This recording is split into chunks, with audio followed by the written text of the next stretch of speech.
So here we go. This is the new technique bar. So you can see on the right hand side of this bar, you've got four little slots there, and that is your technique bar, which is quite interesting actually, because it removes like shiv and skewer and things. They are considered, or they were considered, a technique, so they now get removed off your limited action set. So in theory, opening up some more space in there, which is going to be really interesting, and that kind of internal balance that we were talking about last video about your abilities is going to be even more important now, because there's effectively more space in there now.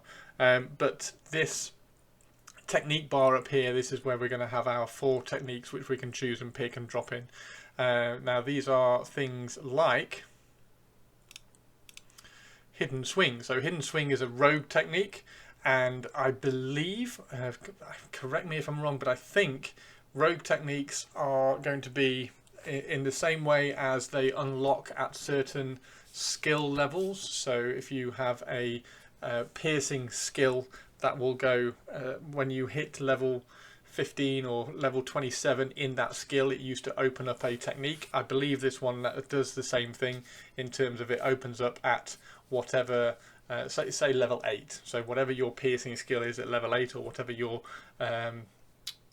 your combat skill is at level 8, it will then open up another technique which you can then bring in and start adding to the bar. So this is the first one we get. Now techniques, they've spoken about techniques. Techniques are going to be abilities which combat characters, and then in the future I believe casters are going to be able to do them as well. So casters are going to get their own kind of like, almost like cantrips, like whether they're readiness based or not I don't know, but like cantrips that they can cast for no mana, which also put and manipulate states of the mob. So a state of the mob, in terms of you are able to put the mob, you're going to hit the mob with a dagger, and you're going to be able to put that NPC into a state, something like a weakened state or a disorientated state, off balance or something like that. And as soon as you're able to put that mob in that state, somebody else is going to be able to take advantage of that state by using a technique that takes advantage of a weakened state and slows the mob down by 25% or something like that. So this is the first one. This is the first technique of the new kind of technique era, if you like, which has been shown off. So rogue technique is perform an unexpected attack. Boo! Oh, it's a surprise attack, dealing bonus damage when executed from behind. So in effect, this is the new version, if you like, of Shiv, because Shiv was pretty much exactly the same. I think it did 150% damage, and it did more damage from behind the target, which was great. I did a whole session once where I jotted down and made a note of every single damage that Shiv did, and then compared it to Backstab, back when Backstab was only 150% damage, and then compared them, because the damage modifiers were different, and Backstab was really high on strength, and so yeah, it was an infamous little thing that I did, and ultimately I decided that Shiv was better DPS than Backstab, so Backstab didn't even make it on my bar at that point. But that's all changed now, which is cool. So damage modifiers are Dex and Agility, which is cool. Dex and Agility are going to be 2 important stats, I would say, for a rogue. So it's nice to see these being kind of focused around important stats. I know they did say that they want to make some other stats not important as well, but relevant. So strength is obviously going to be your hit rating, and having some abilities that trigger off strength or have a modifier to strength is going to be good as well. I would always recommend, and not recommend, but like argue for the iconic abilities that rogues have, or the iconic ability that a Dire Lord has, bases that ability, bases the damage modifier or the ability modifier on the most important stat that class has. So Dire Lords may be hit points or stamina or something. Is it Constitution or stamina that affects hit points? Constitution? Anyway, based around like the iconic ability, bases around the iconic stat or the important stat. So that's Hidden Swing. The next one that we got shown off was Shadow Walk, which we get on level 3. I think we used to get that at level 2, so maybe that's a change. It's been a long time since I was a level 2, little Sarlor running around. And this one has, it's pretty much stayed the same. We get 1 opportunity and 250 readiness every 2 seconds, and our movement speed is reduced by 20%. Now, this was one of those abilities that if you didn't take it off your bar back right at the beginning of the seasons, we were able to kind of put a mastery into this and have it generate more opportunity and lower our movement speed. Now, I'm kind of on the fence on masteries. I never really liked the masteries coming in at level 1. I agreed with what they did in terms of made the abilities better so that mastery wasn't as important. I never really liked the mastery because ultimately you get to a point where every skill that you have is just mastered. Like I've got at level 30, I have something stupid like 200 mastery points. So at level 30, I'm going to be able to master every single skill that I have, which sort of makes them irrelevant, and there's no real choice there. It's just another kind of level grind to max out your abilities. So I don't know. I would have preferred mastery to sort of tree off a little bit and say, okay, if you go down this tree, it gives you more opportunity and readiness, but if you go down this tree, it lessens the movement speed reduction that you have. So I kind of prefer a mastery system like that. And then at that point as well, it doesn't even really need to go very far. Like you just need like 1 mastery point to put it this way, and then maybe another 1, and then 2 this way, 2 in another direction. So I don't know. I didn't really like the mastery points of this. Just makes your ability flat out better. So anyway, Shadow Walk, iconic, classic. It's going to be a brilliant rogue ability anyway. So I love sneaking around everywhere, and just exploration with Shadow Walk is really cool. Okay, so next one was Sinister Strike. So this one has had a little bit of a tweak, which kind of brings it in line with what they're trying to do with time to kill and damage as well. I think I remember remember hearing that Jopper said that a top level character at level 50, fully geared and everything, is going to be critting for 1,000. So bearing in mind that little Sarlor with his Fang of Agonok at level 28, I think, when the new Backstab went back up to 250%. That Backstab ability, I hit a Backstab for 1,061. So that happening at level 28 or whatever it was, maybe it was 30. And now they want to make that 1,000-point crit happening at level 50. You can see how they're kind of crushing all the damage down. However, while active, the damage of your physical attacks is increased by 12.5% for each opportunity point spent. So that's 50% increase if you spend all your 4 opportunity points. Very quick maths there. And these attacks will also bypass a portion of the enemy's armor class. You will see that coming up a lot. Now, the next little bit is using a combat technique will immediately end Sinister Strikes unless the technique is used while stealthed. So the thing that you would do with this is you would come out of stealth. You would hit Sinister Strikes. You've come out of stealth. Run your techniques, and then you'd hit every ability that you had that wasn't a technique. So it would cancel. So it wouldn't cancel Sinister Strikes, and then bookend that little section of DPS with another technique to close it all off. Now, the advantage of this is it's now all physical attacks. So now all your auto attacks are going to be doing 50% more damage during that little duration. It used to be 12 seconds because you could get 2 backstabs off if you were very good. So I'm guessing it might still be 12 seconds, and it's got a 1-minute cooldown, which is great. In longer fights, and because they're trying to extend the time to kill, in longer fights I used to be able to get 2 Sinister Strikes off. So in the middle of the fight I would flash bomb, go back into stealth, gain my opportunity and mastery back up while I was in stealth, hit Sinister Strikes again, and then go back out and do the similar kind of peak burst damage, if you like. But because this is now physical attacks, you get those attacks in the middle now also benefit from the 50% more damage. So I really like this. I think this is fantastic, and I think it has been hinted at. Rogues are going to be able to drop back into stealth during a fight, which is really, really good, but not drop aggro. So you're not going to be dropping aggro like escape artists. In one of my last rogue videos, I suggested that escape artists should be a little bit of a shorter duration, so that you can play around with dropping back into stealth and things. So at higher levels, it has been hinted that we might get a way to drop back into stealth during a fight, which would be great, because then you'll be able to Sinister Strikes a couple of times. Now, one of the things on Sinister Strikes as well, I used to tend to click it and then wait for opportunity and readiness to kind of build up again before I went back in with a backstab. So you would use all your opportunity, and if you went in fresh and hit a backstab, and then you wouldn't then be able to do all your other abilities because you didn't have any resources. So I used to hit Sinister Strikes, wait a couple of seconds to generate a couple of opportunity, because then you have some resources to do stuff with at the beginning of the fight. The downside to that is that sometimes you couldn't quite get that second backstab in before it reset. So maybe with this one, you might be opening with backstab and then finishing with hidden swing or something.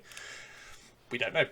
So the next one, Blackjack Kick. I don't think this one has changed. So deal 50% weapon damage as physical damage to an enemy, and grants 1 opportunity, and it grants 2 if you do it from the side or the rear, which is great. So it's one of our ways of getting opportunity, which is good. Now, one of the things that hasn't changed on this that probably will be changing, it says deals 50% weapon damage. Now, if we go to where's Backstab? Where's Backstab? Backstab. So you'll notice on Backstab it says strike your enemy from behind with a powerful attack. It doesn't say anything about weapon damage. Doesn't say anything about percentages or anything like that, because they are trying to change the abilities to be a little bit less descriptive, because looking at this 50% weapon damage, if there was another ability that did 25% weapon damage, say, but it put the mob in a state, or it did X as well, then they were finding that occasionally people would be overlooking that because it wasn't doing enough damage. It wasn't doing the same damage as something else, but it had that kind of like the extra ability or the extra effect on the mob. So they were choosing not to use that one over the one that just did more damage. Now I wasn't in that, or I don't think I was in that kind of end of the field, if you like. And I was always kind of looking at all the other different abilities that I could do.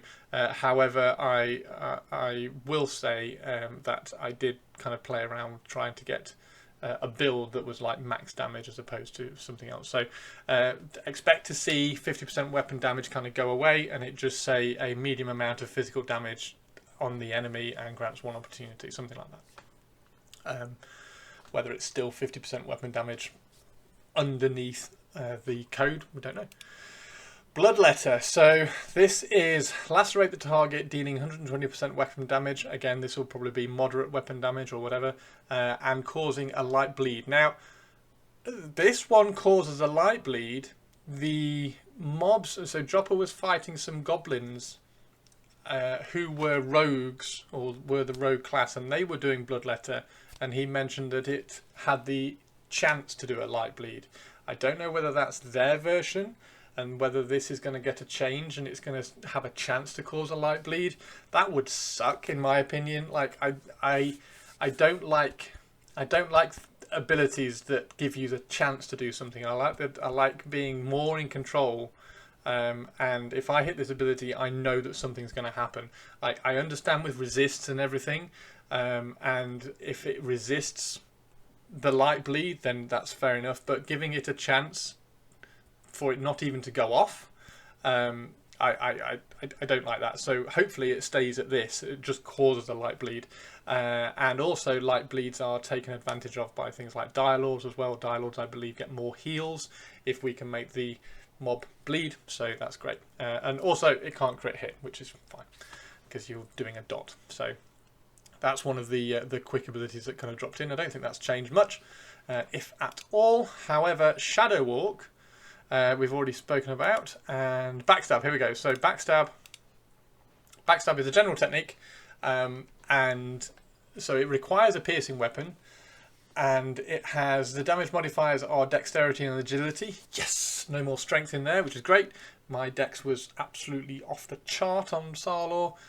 So I always try and kind of find the stat that gives me the highest amount of crit potential on my rogues. So I just went dex, which is fine. So I put 2 points into dex, and then I think I was at 69 or 70 dex buffed. And is that level 33 now? I need to get to level 35 quickly before the new season clicks in. Anyway, so it strikes your enemy from behind with a powerful attack, bypassing some of their armor. Now, bypassing some of your armor, you'll have seen before in one of the other abilities, and that seems to be a particular rogue ability at the moment. Lots of their attacks are bypassing armor, which is good. Where rogues are good at finding little gaps in armor. So, if a mob has, say, 100 AC, then maybe when we're hitting Backstab, we are hitting the mob, and effectively, in inverted commas, it might only have 90 AC. That's just me speculating about how this works, but something like that, I would imagine. So you're more effective at getting damage in with Backstab from behind the target and finding that little slot. So you must be behind the target and requires a piercing weapon. Now there is a version of like the blue ribbon, if you like, ability of Backstab with a slashing weapon. So the slashing weapon and slashing and blunt version was waylay, I believe. So that was the slashing version, and it was identical. It just had different damage modifiers. So I would imagine we're going to get waylay, which is a general technique. Strike your enemy from behind with a powerful attack, bypassing some of their armor. Must be behind your target. Requires a slashing weapon. So. And then damage modifiers on that might be strength and agility instead of dexterity, because it's a bit more of a slash. Right, so let's look at the next one. And this is Shadowfall. Now this one has had a little bit of a change. And you'll see the bypassing 20% of their armor class. So descend on an enemy from the shadows, dealing high physical damage. So this is high physical damage.